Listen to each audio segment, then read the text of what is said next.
Des del primer dia, el projecte de cançó d'amor i de guerra va néixer amb una intenció clara: reconstruir la comarca del Vallespir, un territori ple d'identitat que havia de sentir-se completament viu pel públic. El viatge va començar amb una maqueta minuciosa del poble, la farga, l'església i l'hostal. Sobre aquella maqueta es van dibuixar els carrers, les alçades de les façanes i l'essència de cada espai. Era l'esquelet visual sobre el qual es construiria tot. A partir d'aquí es va iniciar la fabricació de les estructures de ferro que sostenirien els diferents escenaris. Cada peça es va dissenyar pensant en la seva resistència, la seva estètica i la seva funció dramàtica. No era simplement crear un decorat, era donar forma a un entorn que havia de sentir-se sòlid, creïble i carregat d'història. El pas següent va ser un dels més delicats: la cerca de la pedra exacta per reproduir les façanes de l'època. Es van estudiar textures, relleus i tons perquè cada superfície transmetés autenticitat.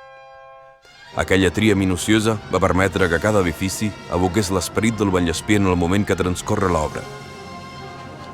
Després va arribar el procés artesanal dels detalls: les portes, els marcs, els ferratges, els objectes a tretzo.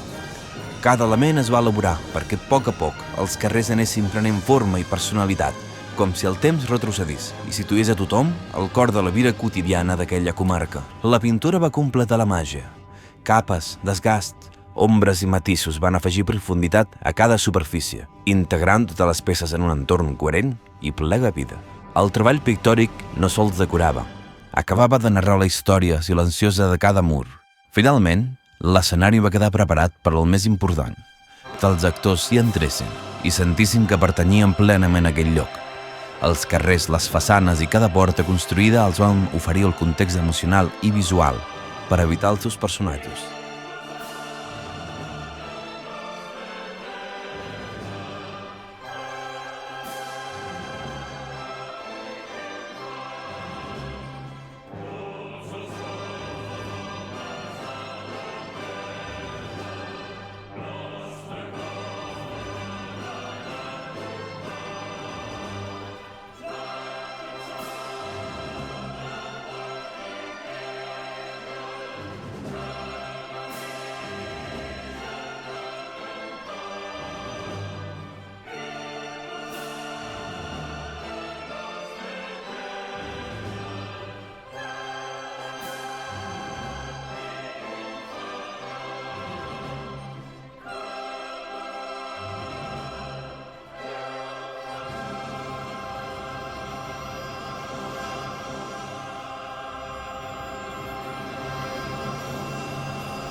I quan van trepitjar aquell espai per primera vegada, l'univers de cançó d'amor i de guerra va cobrar tot el seu sentit.